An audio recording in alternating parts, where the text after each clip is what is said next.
I have heard time and time again, and you've probably heard this yourself, that the law of attraction doesn't work. That's like saying the law of gravity doesn't work.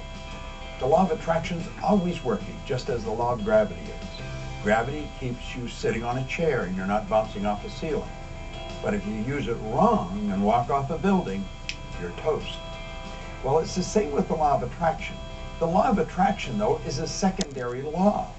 The law of vibration is the primary law, and the vibration you're in dictates what you're going to attract. When you're in the vibration of having ideas, everything that's in harmony with having that experience will start to be attracted to you. Like energy attracts like energy. If you're not in a good vibration, you're going to attract stuff you don't want. But the law of attraction's always working. It's a matter of understanding it and bringing our mind and body, our whole being, into the right vibration so that we attract what we want. So if you think you're using the law of attraction, but you're not creating the results you want, it's sort of like taking a lamp to an electric plug. So if I'm carrying a lamp and I'm heading over to an electric plug, and I plug that lamp in, and I don't get any light, I don't get down on my knees and beg the law of electricity to please, dear law of electricity. I've thought about the law of electricity, I've done everything I know, how to be in harmony with the law of electricity, but I'm not getting any electricity, so please help me get electricity. We would never do that. We would think something's out of whack here. Either the wiring in the walls is incorrect, the cord is got a short in it, or the light bulb needs to get changed, and we would know that we need to do something to bring ourselves in harmony with the law of electricity.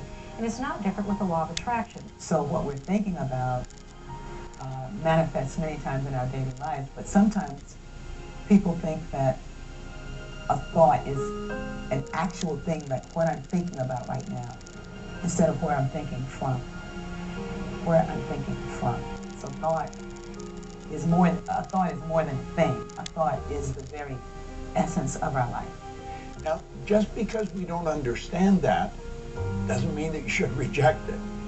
You want to go beyond that and start to understand how your mind works, the relationship of the mind to the body, and then you'll start to see why you're getting what you're getting and how to change it if you don't like it. You've probably been taught or learned that thoughts become things. And they do become things. They become our belief system. They become our identity, our self-worth.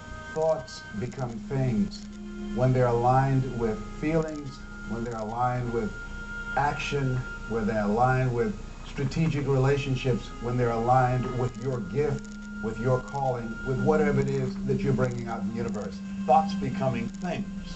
Let me turn that around. Everything was at one time a thought. Everything that's not green or water has been shaped by the imagination of the human mind.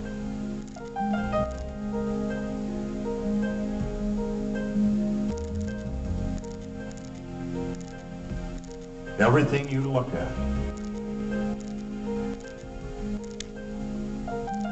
is created twice. Thinking is the highest function that we're capable of. And when we think, we take thoughts and we join those thoughts together and we create ideas. And by holding the idea in our mind and getting emotionally involved, it causes us to move into action. And it also sets up an attraction. And it's the action, the attraction that alters the conditions, circumstance, and environment in our life. It's not enough to be talking about your dream, thinking about your dream, praying and hoping for your dream. You really do need to take action. It's been my experience that with one single action step, everything changes. You're no longer thinking about it, talking about it, you're doing something about it. People relate to you differently, you relate to you differently. New resources show up as you have a new perspective. It isn't that it drops in, like, the whole picture just drops in, but you'll get threads of it. You'll see little, like a sprout coming up. If you honor the sprout and nurture it, it will grow, it will send down roots, it will begin to flower and blossom, and ideas come forth this way. And that's how you build a dream.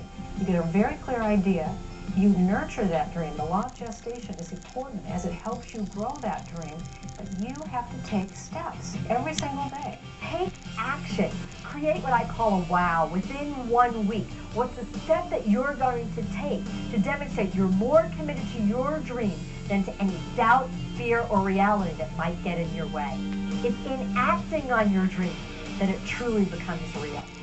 A baby step in the direction of your dream and the direction of what you want to create. The law of the universe will work just fine.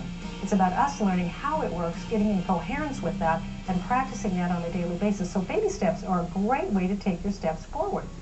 Baby steps will take you all the way up Mount Everest, by the way, if you just keep taking them. And oftentimes, the change takes place first inside before it's expressed outside. If you're taking action and you don't see the results, be aware that it's coming. And in fact, if you do build your awareness around and start looking for little examples, little results that actually are coming your way, I think you'll find that they're already there.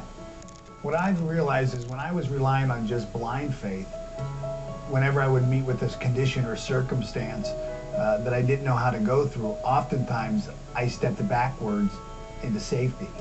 It's really faith based on understanding how we operate that allows us to move confidently through that terror barrier and into that area of unknown outside of our comfort zone.